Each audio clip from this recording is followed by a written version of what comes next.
Knicks versus Pacers in the Eastern Conference Finals is a rematch from a second round series in last year's NBA playoffs. Series means nothing. These two teams are so different. The Knicks are actually healthy. They have Karl-Anthony Towns and Mikal Bridges now. There's no Isaiah Hartenstein. There's no Julius Randle. There's no Dante DiVincenzo to light the Pacers up for 40 like he did last year. The Pacers actually have Benedict Mathurin available. Thomas Bryant is on the team now. There's no Isaiah Jackson. The teams are different. And more importantly, both of these teams are better. The Pacers are still an elite offensive team. They have the best offensive rating of the four teams remaining in the NBA playoffs. They are much improved defensively. Their defensive rating in the playoffs last year compared to this year is like 9 points better. They were the sixth best defense in the NBA over the final 57 games of the regular season. They are much better.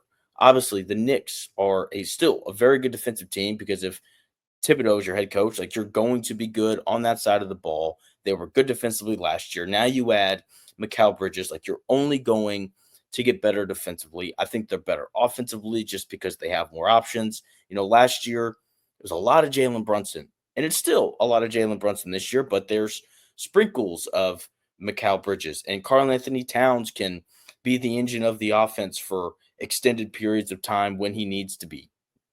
OG Anunoby has had really awesome moments throughout these playoffs and even during the regular season. So, like, they're better than they were last year. And I think that this series is going to be awesome. But I'm going to take the Pacers in 6. Here's why. This series is going to come down to pace. The Pacers played the seventh fastest pace of all NBA teams during the regular season. The Knicks were 26th. In these playoffs, the Pacers have played the third fastest pace of every team in the playoffs. The Knicks have been 8th. You say, oh, well, so the Knicks are playing faster. No, they're actually playing slower. The game just tends to slow down for every team when you get into the playoffs, except for the Indiana Pacers, who like to speed it up a little bit. Becomes a greater emphasis for them. And if the game is played, like if I think that the series is going to go 6 games. If the majority of the games are played at this breakneck pace that the Pacers want to play at, then I don't think that the Knicks have much of a chance. I think that they'll get worn down over the course of the series because they really only play 8 guys at most.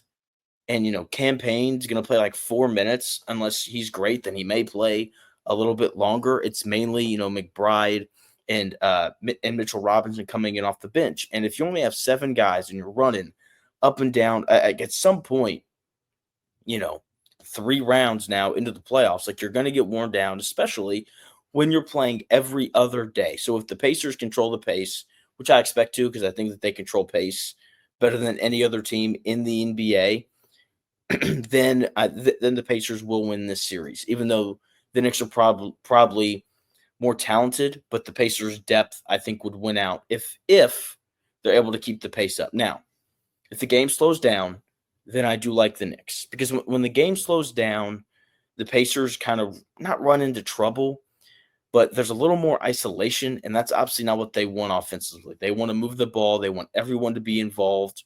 If it was up to them, every player that plays would take 10 shots. But when the game slows down, that becomes a little more lopsided. You're running more Pascal Siakam isolations, and you're running more Tyrese Haliburton isolations, which isn't a bad thing because those guys aren't bad isolation players. The Pacers are just at their best when the ball is moving rapidly and everyone is involved. And plus, when you do that, you make guys like Jalen Brunson have to play defense. And that is something I'm interested to see. I think it's going to be a little bit tougher for the Knicks to hide Jalen Brunson in this series than it is going to be for the Knicks to hide Tyrese Haliburton. They'll put him on Josh Hart, and as long as Tyrese Haliburton doesn't allow Josh Hart to grab 5 offensive rebounds every game, then he should be fine on that end of the floor. Plus, he's a better defender this year than he was last year. So the Pacers as a whole, they're just better defensively, but the Knicks are better offensively and on defense as well. So I think this series is going to be fantastic. It's going to come down to pace. I think the Pacers do a better job of controlling that pace. So I'm going to take them to win this series in 6. Pacers in the NBA Finals. That doesn't feel right. But then again, neither does Knicks in the NBA Finals. Everyone was so sure it was going to be Cleveland or Boston, and now, in part because of injuries, but also because these are two really good basketball teams. They're in the Eastern Conference Finals. I think it's going to be great. Can't wait. Once again, Pacers in 6. Can't wait for the series, though. It's going to be awesome.